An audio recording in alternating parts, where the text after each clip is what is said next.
Bismillahirrahmanirrahim. Assalamualaikum warahmatullahi wabarakatuh. Pada pekan ketiga ini kita akan membahas tentang apa itu penyuluhan. Jadi penyuluhan ini terdiri dari beberapa definisi tergantung daripada aspek mana kita memandang penyuluhan tersebut. Seperti yang sudah diinformasikan bahwa penyuluhan ini dapat dipahami dari berbagai aspek tergantung daripada kita memandang penyuluhan tersebut.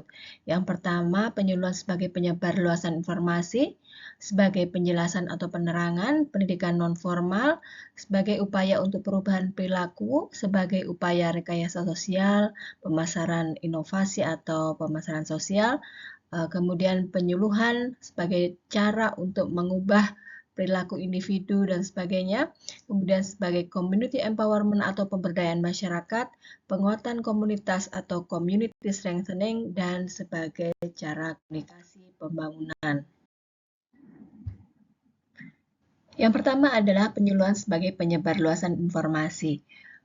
Ketika kita mendefinisikan penyuluhan sebagai penyebar luasan informasi, maka perlu kita pahami bahwa informasi yang diberikan ini bisa bermacam-macam, mulai dari yang sifatnya ilmu pengetahuan, kemudian bisa bersifat teknologi maupun seni. Nah, dengan hal ini kita harus menyadari bahwa kita harus bekerja sama dengan lembaga-lembaga yang menghasilkan ketiga hal tersebut, yaitu lembaga yang menghasilkan ilmu pengetahuan, teknologi, dan seni, yang kemudian harus dipraktekkan atau diaplikasikan oleh petani, peternak, nelayan ke dalam usaha taninya sehari-hari. Implikasi dari pemahaman bahwa penyuluh harus menyebarluaskan informasi, artinya dia sebagai corong ya yang menghubungkan antara lembaga penghasil informasi kepada petani atau peternak, maka dia harus menyadari bahwa penyuluh ini adalah agen dari penyebarluasan informasi. Nah, ketika kita mengatakan bahwa penyuluh adalah agen penyebaran informasi, maka penyuluh diharapkan secara aktif bisa mencari informasi yang bermanfaat atau dibutuhkan oleh kliennya. Dalam hal ini kliennya adalah petani atau peternak. Nah, ketika dia mencari aktif aliran informasi dari lembaga-lembaga penghasil informasi, maka dia diharapkan bisa mengoptimalkan semua pemanfaatan sumber daya yang dimiliki, baik sumber daya dari kompetensinya sendiri maupun sumber daya yang merupakan fasilitas-fasilitas, misalnya media massa, internet, dan semua hal ya yang bisa menghasilkan informasi kemudian disampaikan kepada petani atau peternak. Konsekuensi yang kedua yaitu penyuluh sebagai penyebar informasi, maka dia tidak hanya aktif untuk mencari informasi, tapi dia harus bisa menyaring informasi yang benar dan dibutuhkan oleh kliennya. Karena sumber-sumber informasi ini belum tentu benar, misalnya dari LSM atau media massa atau dari produsen pelaku bisnis yang menjual produk-produknya kepada petani. Nah, jadi semua informasi baik itu berupa kebijakan, baik itu kemudian informasi tentang produk-produk yang dijual, metode-metode yang bisa diterapkan oleh petani, dan kemudian values atau norma yang ada dalam informasi yang dia dapatkan dari sumber-sumber tersebut harus disaring terlebih dahulu agar bisa dimanfaatkan oleh petani atau peternak. Dan informasi ini diharapkan nanti bisa bermanfaat atau menguntungkan masyarakat atau kliennya tersebut yang berupa petani atau peternak. Kita harus menyadari bahwa saat ini banyak sekali hoax-hoax dan berita-berita yang tidak benar di media massa yang bisa jadi kemudian malah merugikan petani atau peternak. Atau mungkin juga terdapat produk-produk gitu ya, yang tidak sesuai dengan kebutuhan dan keinginan dari petani peternak tersebut sehingga malah merugikan usaha taninya. Konsekuensi atau implikasi penyuluh sebagai penyebar informasi yang ketiga adalah dia juga wajib mendengar dari masyarakat itu sendiri. Jadi tidak hanya aktif mendengar atau mencari informasi dari luar, tapi dia juga mendengarkan masyarakat atau kliennya yang tentu saja memiliki informasi-informasi yang penting demi keberhasilan program pembangunan. Jadi dalam sebuah masyarakat mereka pasti memiliki kearifan tradisional atau yang biasa disebut dengan hal yang bersifat teknologi yaitu indigenous technology. Nah, di sini seorang penyuluh dia menyaring informasi dari luar itu harus di-match-kan atau disesuaikan dengan kearifan tradisional yang sudah dimiliki oleh para petani atau peternak. Mengapa itu penting? Karena jika teknologi atau informasi yang baru kemudian kurang kompatibel dengan teknologi informasi yang ada dalam masyarakat, maka dia wajib bisa menyesuaikan atau membuat masyarakat tersebut beradaptasi jika memang informasi itu menguntungkan bagi masyarakat. Tetapi apabila informasi itu tidak sesuai dan kemungkinan besar akan ditolak dan malah menimbulkan kerugian yang lebih besar, maka seorang penyuluh wajib mencari kembali informasi, teknologi, dan seni yang bisa lebih sesuai dan diterima oleh masyarakat.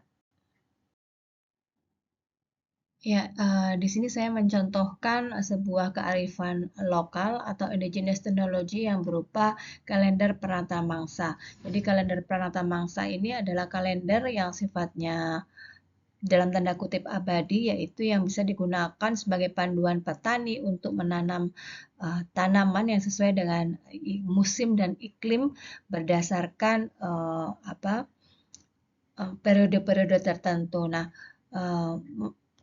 teknologi seperti ini mungkin tidak diberikan kepada penyuluh ya ketika mereka mendalami atau belajar di sekolah-sekolah formal, tapi ketika dia di lapangan dia harus tetap mempertimbangkan kearifan ini saat dia memberikan teknologi baru kepada petani. Konsekuensi atau implementasi penyuluh sebagai penyebar informasi dari sumber-sumber atau lembaga-lembaga informasi kepada petani adalah dia harus juga menyertakan informasi yang menyangkut hak politik masyarakat khususnya petani. Karena ini penting agar masyarakat atau petani melek terhadap kondisi atau posisi mereka di dalam dunia politik. Contohnya, politik ini sangat mempengaruhi kebijakan-kebijakan yang diambil pemerintah di dalam dunia pertanian. Nah, jadi ketika ada perubahan politik kemudian mempengaruhi kesejahteraan petani, maka dia harus bisa melihat nanti arah kebijakannya itu seperti apa, sehingga dia bisa beradaptasi dengan kebijakan-kebijakan atau aturan-aturan yang baru.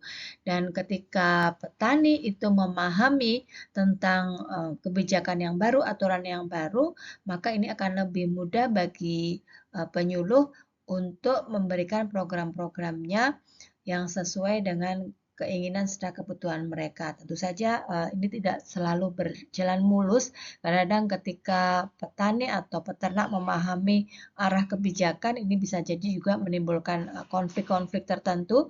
Tetapi pengetahuan tentang hak politik masyarakat ini adalah sebuah hak asasi yang memang harus dipenuhi oleh pemerintah dan di sini khususnya oleh penyuluh agar semua memahami posisinya sebagai warga negara. Berikutnya adalah penyuluhan sebagai penerangan atau penjelasan. Jadi sebetulnya penyuluhan itu asal katanya adalah suluh.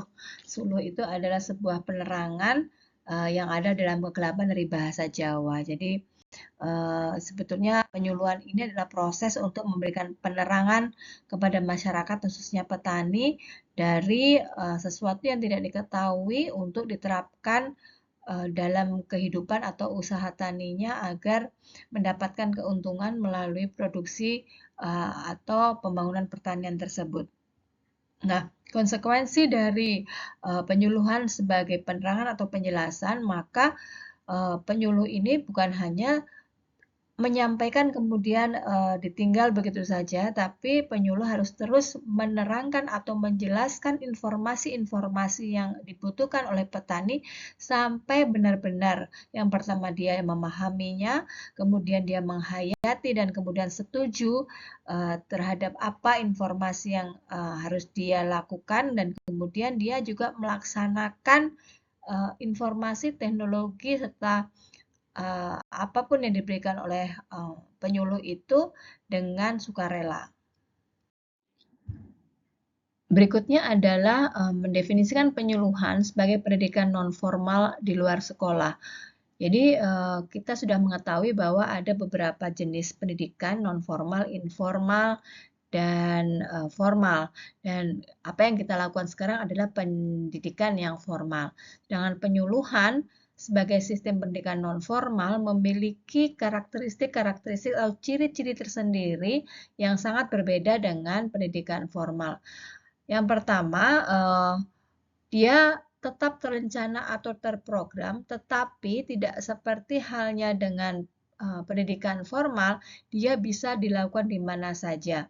Jadi bisa dilakukan di dalam ruangan, di luar ruangan, bisa di tempat kerja si petani, bisa di kandang, bisa di sawah. Bahkan biasanya yang terbaik adalah dengan sistem learning by doing. Jadi dia langsung menerapkan ketika sambil bekerja. Nah, kemudian ciri-ciri berikutnya adalah pendidikan non formal atau yang diikuti oleh penyuluhan ini itu dia tidak mengikuti waktu tertentu. Jadi penyelenggaraannya atau pelaksanaannya ini tidak terikat seperti pendidikan formal, misalnya 1 semester, kemudian berapa SKS dan sebagainya. Tapi pendidikan non formal atau penyuluhan ini bisa dilakukan sampai memang benar-benar tuntas. Artinya bisa jadi satu program ini bisa menghabiskan waktu 1 bulan, 2 bulan, sampai kapan dia dirasakan bisa memberikan impact atau dampak yang memang diharapkan dari penyuluhan atau program penyuluhan tersebut. Nah, kemudian yang berbeda lagi dengan pendidikan formal, penyuluhan ini disesuaikan dengan kebutuhan sasaran. Maksudnya, kalau kita belajar di dunia pendidikan formal, biasanya kita diberikan mata kuliah atau pelajaran yang tidak sesuai atau tidak kita butuhkan dalam kehidupan sehari-hari. Nah, bedanya dengan pendidikan non formal, penyuluhan ini harus disesuaikan dengan kebutuhan sasaran. Jadi, harus benar-benar ditanyakan kepada sasaran apakah dia memang membutuhkan program tersebut. Nah, biasanya ada juga penyuluhan yang disesuaikan dengan kondisi atau permasalahan saat itu. Misalnya ketika pada kasus PMK atau misalnya ada wabah penyakit tertentu, maka penyuluhan itu disesuaikan dengan kebutuhan petani atau peternak untuk menjadi solusi atas permasalahannya sehari-hari. Nah, yang terakhir adalah karakteristik penyuluhan sebagai pendidikan non formal itu tidak mengharuskan pendidiknya atau gurunya itu berasal dari lembaga lain, tapi pendidik itu bisa juga diambilkan dari anggota peserta didiknya. Artinya misalnya ada kelompok ternak, maka pendidiknya itu bisa diambilkan dari salah satu peserta didik yang sudah berhasil menerapkan teknologi tertentu. Jadi bisa memberikan contoh langsung dan diaplikasikan langsung oleh teman-temannya di kelompok ternak tersebut. Sebuah sistem pendidikan yang sangat dikenal dalam dunia penyuluhan adalah penyuluhan ini mengadopsi sistem pendidikan orang dewasa. Jadi berbeda dengan pendidikan anak kecil yang biasa diterapkan di bangku sekolah. Jadi pendidikan orang dewasa itu punya karakteristik tersendiri yang berbeda dengan ketika penyuluh itu menghadapi orang yang belum dewasa. Ketika kita di bangku sekolah, kita diajarkan beberapa hal yang mungkin tidak kita butuhkan, kemudian kita memiliki guru yang wajib kita perhatikan, duduk diam, dan sebagainya. Tetapi dalam penyuluhan ini, sebagai pendidikan orang dewasa, metode pendidikannya itu bukan sifatnya vertikal atau kita duduk kemudian penyuluh itu berdiri dan sifatnya hanya komunikasi satu arah. Tetapi penyuluhan ini karena pesertanya adalah orang dewasa, maka sifatnya lebih banyak lateral, artinya banyak diskusi, kemudian saling memberikan pengalaman, saling mengisi. Jadi bukan hanya sifatnya menggurui atau ceramah dari guru kepada murid, tetapi sebagai dalam tanda kutip teman diskusi. Nah, kemudian indikator keberhasilan dari penyuluhan itu bukan seperti ketika pendidikan formal yang harus berapa SKS disampaikan, berapa materi yang harus disampaikan, bukan seperti itu. Jadi penyuluhan ini keberhasilannya ditentukan oleh terciptanya dialog antara pendidik dengan peserta didik. Jadi seintensif apakah komunikasi dua arah yang terjadi antara penyuluh dengan petani atau peternak. Semakin banyak dialog, kemudian semakin banyak ide-ide solusi, kemudian saling berbagi pengalaman, kemudian kesepakatan yang terjadi antara kedua belah pihak, maka ini bisa dikatakan penyuluhan tersebut berhasil. Dan yang ketiga, penyuluhan ini melibatkan orang yang dewasa. Jadi kalau dalam penyuluhan dewasa itu bukan hanya dalam arti biologis, tetapi secara psikologis. Nah, dewasa secara psikologis ini artinya orang tersebut mampu memutuskan apa yang terbaik untuk dirinya sendiri. Jadi ketika orang tersebut belum bisa memutuskan apa yang terbaik untuk dirinya, maka dia belum disebut sebagai orang yang dewasa. Nah, 3 poin karakteristik ini yang sangat mewarnai sistem pendidikan orang dewasa yang diadopsi oleh penyuluhan. Pemahaman selanjutnya tentang penyuluhan adalah penyuluhan ini harus diartikan sebagai perubahan perilaku. Jadi penyuluhan itu dikatakan berhasil jika dia sudah bisa mengubah perilaku dari peserta didik atau dalam hal ini adalah target dari program pembangunan pertanian yang dilakukan melalui penyuluhan. Jadi ada 3 poin yang biasa disebut sebagai kognitif, afektif, dan psikomotorik. Jadi ada perubahan pengetahuan, pengetahuan itu biasa disebut dengan perubahan kognitif, perubahan sikap yang biasa disebut dengan perubahan afektif, dan perubahan keterampilan yang biasa disebut dengan perubahan psikomotorik. Jadi di sini diharapkan ketika ada perubahan pengetahuan, petani itu berubah dari tidak tahu menjadi tahu, kemudian ada perubahan sikap dari tidak mau melakukan menjadi mau melakukan, dan perubahan keterampilan dari perubahan yang tidak mampu menjadi mampu. Jadi perubahan kognitif, afektif, psikomotorik atau pengetahuan sikap dan keterampilan yang mengubah dari yang tidak tahu, tidak mau, dan tidak mampu menjadi yang tahu, mau, dan mampu. Nah, tujuan akhir dari perubahan-perubahan tahu, mau, dan mampu ini adalah peningkatan produksi dari usaha pertanian atau peternakan target sasaran penyuluhan tersebut. Nah, ketika ada peningkatan produksi, tentu saja diharapkan ada peningkatan pendapatan dan meningkat juga kesejahteraan keluarga masyarakat melalui pembangunan pertanian. Pekan-pekan sebelumnya kita sudah pernah berdiskusi bahwa peningkatan pendapatan itu tidak sama dengan peningkatan kesejahteraan. Jadi tentu saja kita harus membedakan ketika ada peningkatan ekonomi, diharapkan juga mereka juga lebih sejahtera dan akses petani peternak ini juga lebih banyak untuk mendapatkan hak-haknya sebagai warga negara Indonesia dan juga sebagai petani peternak yang bisa memiliki alternatif untuk meningkatkan kesejahteraannya sendiri. Jadi kita sudah menyinggung sedikit tentang tahu, yaitu perubahan kognitif.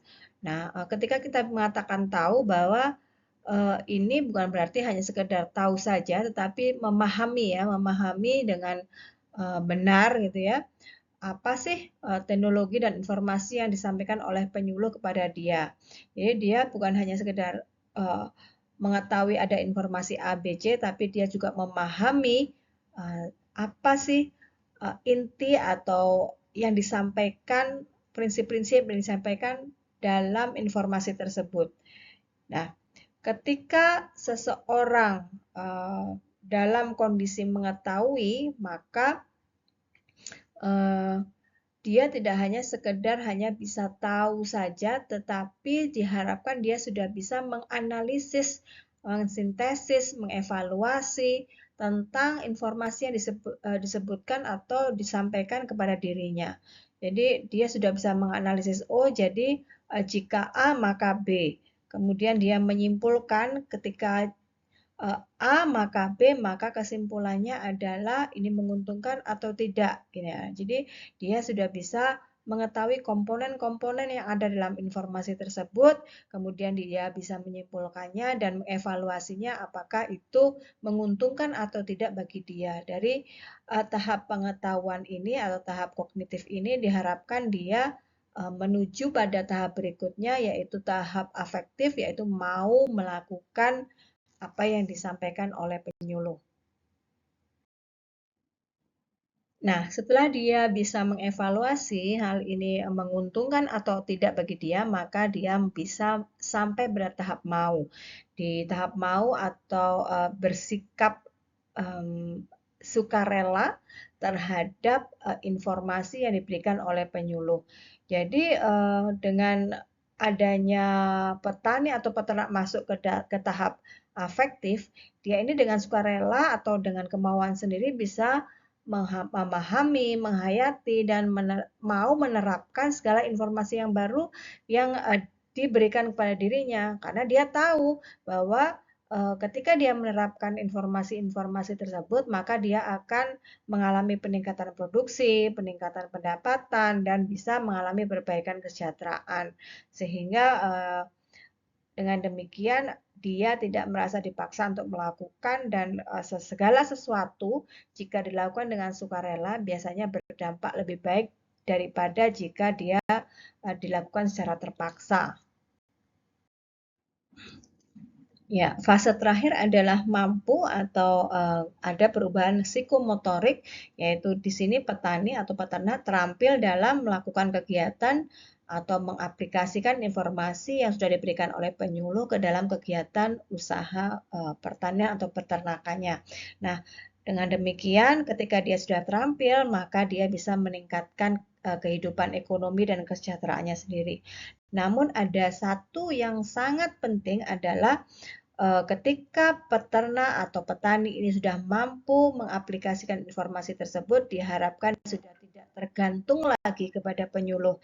Karena penyuluh ini tugasnya hanya sebagai fasilitator atau memberikan fasilitas atau dinamisator atau membuat mereka lebih dinamis lagi dalam melakukan usaha taninya. Jadi ketika seorang petani ini sudah terampil, maka diharapkan dia sudah tidak tergantung lagi kepada penyuluh yang memberikan informasi tersebut. Mereka sudah bisa melakukannya secara mandiri. Inilah yang biasanya disebut sebagai kondisi yang berdaya. Jadi penyuluhan itu sebetulnya adalah sebuah proses pemberdayaan di mana petani atau peternak yang mendapatkan informasi ini mampu menyejahterakan dirinya sendiri tanpa tergantung kepada pihak lain. Ada sebuah gambar yang menurut saya menarik untuk dijadikan contoh dalam hal ini. Jadi knowledge itu adalah tahu ya, pengetahuan. Diharapkan seorang peternak atau petani know what. Jadi dia tahu apa sih yang disampaikan. Informasi itu mengandung apa saja. Yang tadi sudah saya jelaskan dari menganalisis sampai dengan mengevaluasi. Nah, setelah dia masuk ke dalam zona knowledge, maka dia diharapkan masuk ke zona attitude.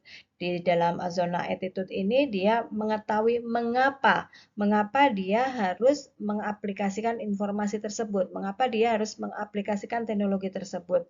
Nah, ketika orang mengetahui dan juga dia punya sikap atau mau mengaplikasikan informasi yang diberikan, maka dia akan mempunyai purpose atau tujuan dari kegiatan yang akan dia lakukan. Nah, kemudian ketika seseorang itu sudah mengetahui sesuatu, mengapa dia melakukan hal itu, maka yang paling penting lagi yang terakhir adalah skills atau yang kita sebut sebagai keterampilan psikomotorik mampu tadi. Jadi tahu bagaimana cara mengaplikasikannya. Nah, ketika zona pengetahuan bertemu dengan zona keterampilan, maka akan terjadi proses dia melakukan keterampilan tersebut. Ketika zona attitude atau sikap dia mau benar-benar melaksanakan bertemu dengan zona keterampilan, maka akan timbul sebuah komitmen, saya akan mengerjakan keterampilan atau mengerjakan teknologi ini dengan sebaik-baiknya. Jadi ketika zona pengetahuan, zona sikap, dan zona keterampilan ini bertemu, maka akan menimbulkan tujuan dalam diri peternak itu untuk mengaplikasikan teknologi yang baru, ada komitmen bagi dia untuk terus melakukan hal tersebut dengan sebaik-baiknya, dan kemudian ada proses yang dia jalankan dalam mengaplikasikan teknologi tersebut, dan semua ini terangkum dalam ability atau kemampuan atau kompetensi dari seorang petani ketika dia sudah menerima penyuluhan. Nah, ability inilah yang sebetulnya kita cari. Ability untuk apa? Ability untuk menyejahterakan dirinya sendiri tanpa tergantung oleh pihak lain. Berikutnya adalah penyuluhan sebagai rekayasa sosial atau biasa disebut dengan social engineering. Nah, kalau kita bicara tentang social engineering, ini berarti bahwa penyuluhan itu tidak hanya ditujukan pada level individu, tetapi ditujukan pada level sebuah sistem sosial atau masyarakat yang terdiri dari subsistem-subsistem yang ada dalam masyarakat tersebut. Jadi bisa terjadi pada perubahan kelompoknya, perubahan lembaga-lembaganya, perubahan orang-orang yang masuk ke dalam sistem tersebut. Nah, kita mengetahui bahwa dalam sebuah sistem terdiri dari subsistem-subsistem dengan peran dan fungsi yang berbeda. Nah, ketika penyuluhan itu diberikan kepada sebuah masyarakat atau sebuah kelompok sosial, maka diharapkan semua dari subsistem itu bisa berubah. Ini disebut dengan rekayasa sosial, artinya tidak hanya per individu yang berubah, tapi seluruh masyarakat beserta komponen-komponennya itu berubah menuju satu tujuan, yaitu perbaikan ekonomi dan kesejahteraan dari masyarakat tersebut. Jadi pada intinya penyuluhan ini tidak hanya sekedar mengubah seseorang dari tahu, mau, dan mampu, tapi mengubah fungsi dan peran setiap anggota masyarakat atau subsistem dari sistem masyarakat yang besar. Bagaimana caranya? Tentu saja dari level individu, kemudian naik menjadi level kelompok, dan kemudian menjadi kelompok-kelompok ini kemudian berubah bersama-sama satu tujuan dan menjadi tujuan bersama yang tujuannya tentu saja sama dengan tujuan pembangunan pertanian, yaitu meningkatkan pendapatan dan kesejahteraan masyarakat. Jadi seperti dikatakan sebelumnya, sebagai proses rekayasa sosial, penyuluhan ini dikatakan digunakan untuk menciptakan perubahan perilaku yang dikehendaki anggotanya, misalnya untuk peningkatan produksi, pendapatan atau keuntungan, dan perbaikan kesejahteraan. Tetapi seiring berjalannya waktu, beberapa ahli mengatakan rekayasa ini berkonotasi pada pemaksaan. Artinya dalam rekayasa sosial biasanya ada orang atau pihak yang direkayasa, ada pihak yang merekayasa. Nah, ketika ada pemaksaan atau rekayasa, maka sifatnya seperti pemaksaan dan kemudian memberikan ketergantungan bagi orang-orang atau pihak-pihak yang direkayasa terhadap rekayasa. Nah, ini yang kemudian dikritik oleh beberapa ahli tentang tidak tepatnya penggunaan kata-kata rekayasa sosial. Ya, seperti dikatakan bahwa rekayasa ini biasanya memaksakan kehendak terhadap yang direkayasa, sehingga kadang-kadang orang-orang atau masyarakat yang direkayasa itu dikorbankan untuk kepentingan perekayasa. Oleh karena itu, beberapa ahli mengatakan lebih baik kata-kata rekayasa sosial ini diubah menjadi transformasi sosial. Namun perlu diperhatikan atau digarisbawahi perubahan istilah rekayasa menjadi transformasi ini sebetulnya percuma saja jika tidak diiringi dengan usaha-usaha untuk melibatkan target atau masyarakat yang menjadi sasaran pembangunan ke dalam perencanaan, kemudian pelaksanaan sampai dengan pada evaluasi monitoring dari kegiatan program pembangunan tersebut. Kritik-kritik terhadap istilah rekayasa sosial ini menimbulkan ide baru untuk memberikan istilah yang lebih baik, yaitu penyuluhan sebagai pemasaran sosial atau social marketing. Jadi yang dimaksud dengan pemasaran sosial di sini adalah kita menerapkan konsep atau teori pemasaran terhadap proses perubahan sosial yang terjadi pada program penyuluhan tersebut. Nah, bedanya dengan rekayasa sosial, kalau rekayasa sosial itu konotasinya adalah to atau menjadikan masyarakat sesuatu yang baru, ya, sesuai yang dikehendaki oleh si perekayasa. Tapi kalau pada social marketing atau pemasaran sosial, biasanya ini lebih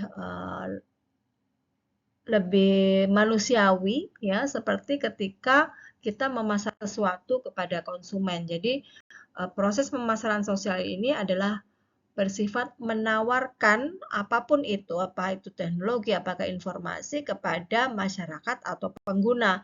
Jadi tidak langsung kemudian diwajibkan untuk melakukan hal-hal tertentu, tapi ditawarkan terlebih dahulu apakah mereka membutuhkan dan menginginkannya. Oleh karena itu, kalau rekayasa sosial, maka proses pengambilan keputusan itu di tangan perekayasa atau sifatnya top down. Jadi ada program, ya, kemudian diambil keputusannya ini penting untuk masyarakat A misalnya. Tapi dalam pemasaran sosial, pengambilan keputusan ini diberikan kepada si masyarakat target itu sendiri. Apakah dia memang mau melakukannya atau tidak? Apakah dia mau mengadopsi atau mengimplementasikan program tersebut disesuaikan dengan kebutuhan dan keinginannya. Walaupun itu juga tidak mungkin 100% diserahkan kepada masyarakat atau target dari program pembangunan, tetapi biasanya rasio atau persentase pengambilan keputusan itu lebih besar kepada masyarakat yang dijadikan penerima target pada penyuluhan sebagai pemasaran sosial atau social marketing. Agar lebih jelas, kita bisa melihat perbedaan antara social marketing dan commercial marketing, di mana dari aspek definisinya, social marketing ini adalah untuk mengubah perilaku dalam masyarakat, sedangkan commercial marketing adalah bagaimana sebuah perusahaan itu menjual produk. Kemudian produk yang diberikan atau dijual di social marketing itu saja adalah perubahan perilaku yang diinginkan dan dibutuhkan oleh masyarakat tersebut, sedangkan di commercial marketing tentu saja kita menjual produk-produk atau jasa yang tangible atau terlihat. Siapa target dari social marketing? Social marketing targetnya adalah masyarakat yang nanti dia diharapkan bisa berubah perilakunya untuk meningkatkan kesejahteraannya, sedangkan pada commercial marketing targetnya adalah orang-orang yang membeli produk dan jasa tersebut. Tujuan dari social marketing adalah bagaimana meningkatkan dampak-dampak positif yang ada dalam masyarakat melalui program pembangunan, sedangkan pada commercial marketing diprioritaskan pada membuat atau menghasilkan profit untuk perusahaan tersebut. Sedangkan dana atau pembiayaannya pada social marketing itu tentu saja dari dana publik atau pemerintah, sedangkan commercial marketing dananya adalah privately funded atau swasta. Nah, selanjutnya kita bicara tentang penyuluhan sebagai perubahan sosial. Tadi kita bicarakan tentang penyuluhan sebagai rekayasa sosial. Fokusnya adalah bagaimana hubungan antara perekayasa dengan yang direkayasa. Nah, di penyuluhan sebagai perubahan sosial ini fokusnya adalah level dari perubahan tersebut. Nah, penyuluhan ini tidak sekedar hanya perubahan pada satu orang saja, tapi juga perubahan pada seluruh aspek yang ada dalam masyarakat. Nah, aspek ini tentu saja sangat-sangat luas ya, misalnya struktur dari masyarakat tersebut, nilai-nilai yang dianggap bisa mempertahankan kestabilan dari masyarakat tersebut, peranata atau lembaga sosialnya, bagaimana transparansinya, supremasi hukum, kemudian bagaimana politik, ekonomi yang ada dalam masyarakat tersebut. Jadi semuanya ini berubah ya ke arah yang lebih baik atau positif. Jadi perlu dipahami bahwa penyuluhan ini bukan hanya di aspek pertanian saja, tetapi juga pada aspek-aspek yang lebih luas dan juga tidak hanya pada level individu, tapi juga level kelompok dan juga pada level masyarakat secara umum. Jadi ketika ada penyuluhan diharapkan semua subsistem, semua aspek, semua bidang, kemudian semua lembaga ini berubah ke arah yang lebih baik dan diharapkan oleh pembangunan pertanian yang sudah dicanangkan sebelumnya.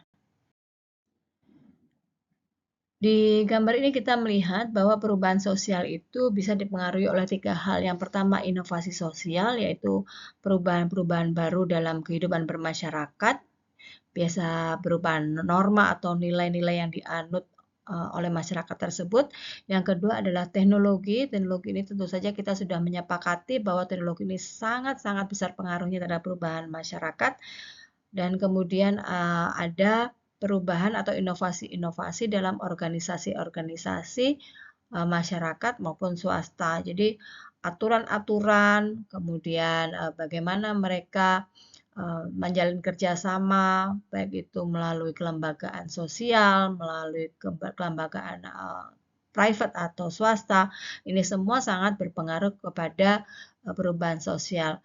Social innovation, teknologi, dan juga perubahan-perubahan organisasi ini erat kaitannya dengan penyuluhan yang diberikan kepada masyarakat tersebut. Karena penyuluhan itu seperti kita sudah bicarakan tadi, tidak hanya berupa teknologi, tapi juga dia juga bisa memberikan nilai-nilai dan perubahan sikap pada masyarakat target atau sasaran.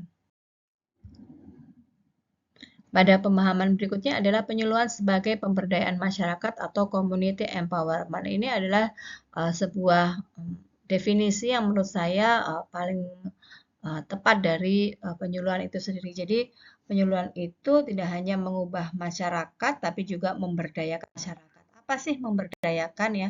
Memberdayakan itu artinya kita memberikan daya kepada mereka yang tidak berdaya, sehingga mereka bisa kemudian memiliki daya atau power tersebut menjadi sesuatu yang bisa membuat dirinya lebih baik daripada sebelumnya tanpa tergantung pada pihak lain.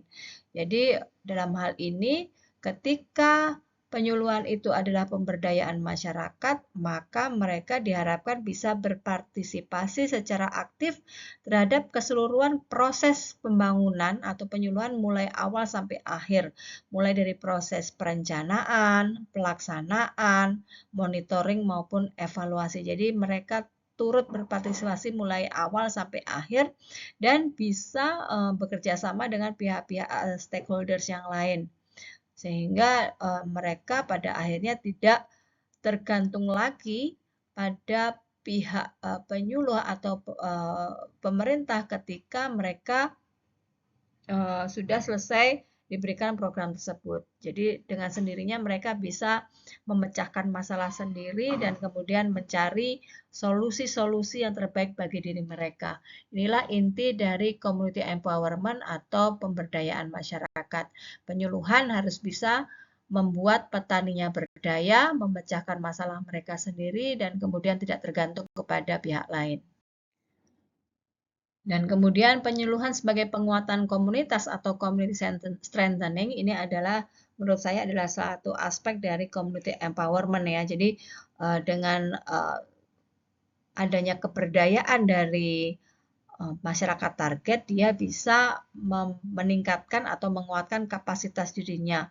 Jadi dia punya kemampuan sendiri, baik secara individu maupun secara kelembagaan, bagaimana dia berhubungan dengan pihak-pihak lain, dan dia bisa memanfaatkan sumber daya yang dia miliki.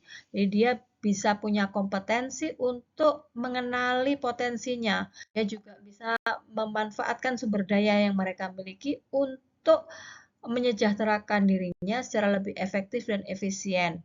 Di sini maksud dari daya dan kekuatan ini sifatnya aktif, artinya dia dikembangkan terus-menerus. Artinya ketika dia sudah berdaya, maka dia terus bisa mengembangkan kompetensinya tanpa harus dibantu oleh pihak lain dan bisa memanfaatkan sumber dayanya sendiri sehingga tidak dimanfaatkan oleh pihak lain.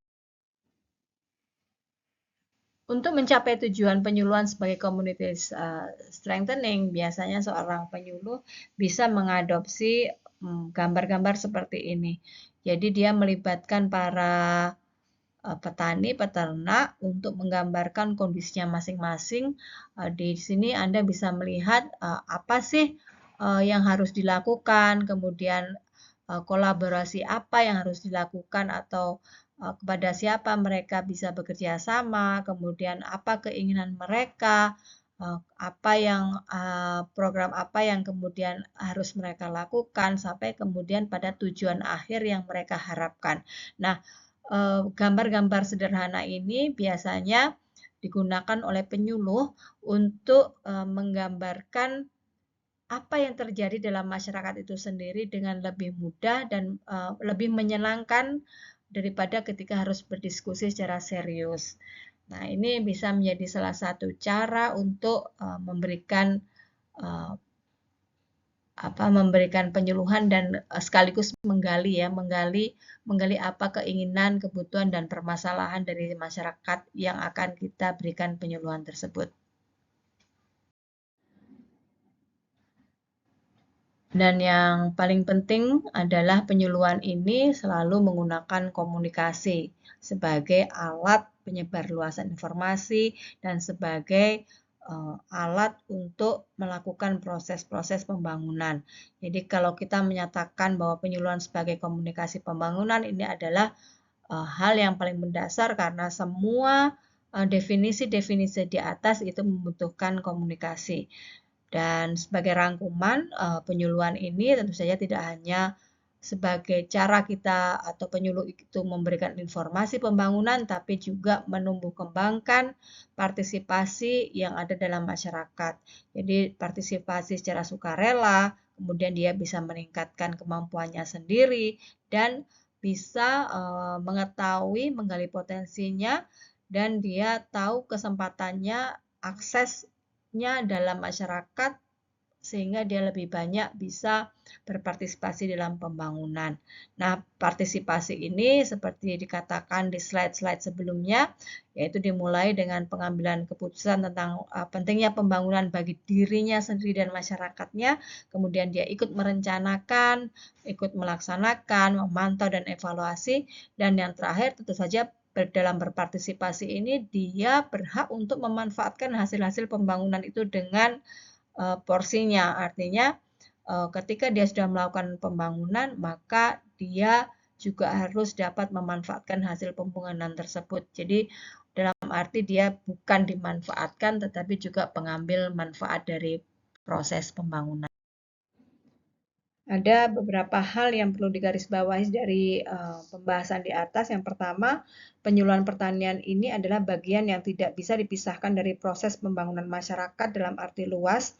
Jadi pembangunan masyarakat itu memiliki salah satu komponen yang sangat penting yaitu penyuluhan.